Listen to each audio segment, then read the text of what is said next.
Old Goriot is an 1835 novel by the French author Honoré de Balzac. Balzac was born in Touraine in 1799. His father was a self-made man and gave young Honoré a harsh upbringing, which made him deeply unhappy.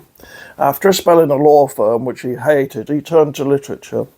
He churned out a succession of plays, short stories and novels, interspersed with failed attempts at business, before hitting in 1832 on a plan for a series that would capture the whole of the human drama as it was exhibited in his time and place. He called it the human comedy, as a counterpoint to Dante's medieval masterpiece, the Divine Comedy. It consists of 91 novels and stories, of which Old Goriot is one, and it depicts France in the years between the fall of Napoleon in 1815 and the collapse of the July monarchy in 1848. Balzac himself died in 1850, aged 51, possibly, at least partly, from overwork.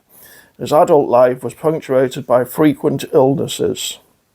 Old Goriot is set in 1819. It's about a retired vermicelli maker called Jean-Joachim Goriot, who lives at a cheap boarding house in Paris. When he retired several years beforehand, he was relatively wealthy. Unfortunately, he has two daughters whom he idolizes, but who care little for him in return. He helped both make good marriages into the higher echelons of society, but his sons-in-law, once they'd drained his wealth, came to view him with contempt, and nowadays they shun him. He's a mere businessman, and they are aristocrats. Into this mix enter a handsome young law student called Eugène de Rastignac. Rastignac is something of an ingenue, but also a would-be social climber. Although his background is modest, he has a distant connection to a Madame la Vicomtesse de Beauseant, one of the major young luminaries of Paris society, to whom a letter of introduction gives him access.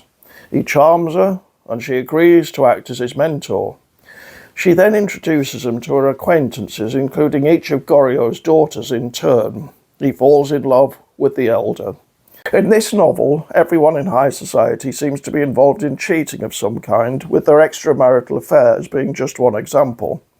On its publication, many critics condemned it for just that reason. It was poor publicity for Paris. Balzac insists on the iron hand under the velvet glove, the selfishness, the egotism under the good breeding, and the innumerable forms, clamorous or mute, which corruption takes in Paris. All the degeneracy is obvious to the third significant character in Old Goriot, an escaped convict called Vautrin who lives in concealment at Goriot's boarding house and tries to involve Rastignac in a cynical attempt to exploit a young, out-of-favour heiress. Vautrin has all the faults of a ruthless criminal, but he's not a hypocrite. If you nab something from somebody, he tells Rastignac, you become a peep show for the crowd at the Place du Palais de Justice, but you are pointed out in the salons as virtue itself if you steal $1 million. There are no good characters in this book. Old Goriot is harmless enough, but blatantly simple. There are points when the modern reader may doubt his sanity. For example, when he finally gets to spend an evening with his older daughter, Balzac tells us that he lay at her feet and kissed them. He gazed long into her eyes. He rubbed his head against her dress. In short, no young lover could have been more foolish or more tender. It's difficult not to sympathise with her when she exclaims, "It is very tiresome sometimes." Old Goriot is chiefly a story about Parisian decadence, and in many ways its principal focus is Rastignac, who begins well enough but who learns the hard way that his conscience is a dead weight to his ambition. Balzac's human comedy is important partly because it's often said that it invented the 19th century novel.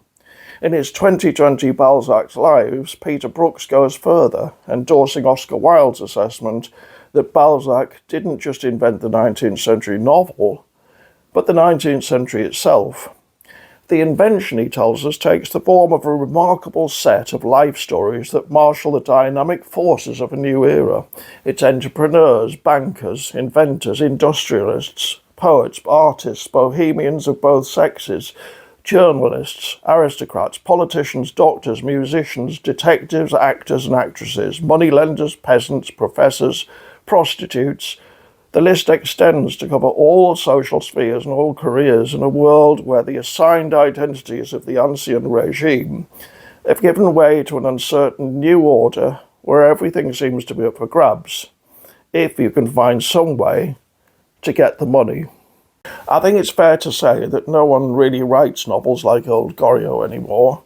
G.K. Chesterton once wrote that a good novel tells us the truth about its hero, but a bad novel tells us the truth about its author.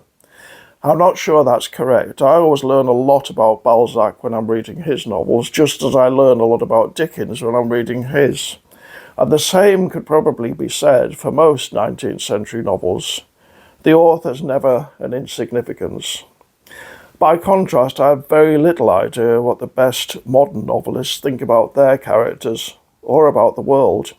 To the extent that I do, I've usually learned it through interviews they've given. Author talking, as it used to be called, is something only postmodernists do, and then only for the sake of increasing their authorial detachment. Of course, that may be a good thing, a human comedy in the sense in which Balzac understood it, a critical, controversial mirror on the whole of society. It may not be possible today. It could be that the modern world is just too complex. Personally, I disagree. You may not.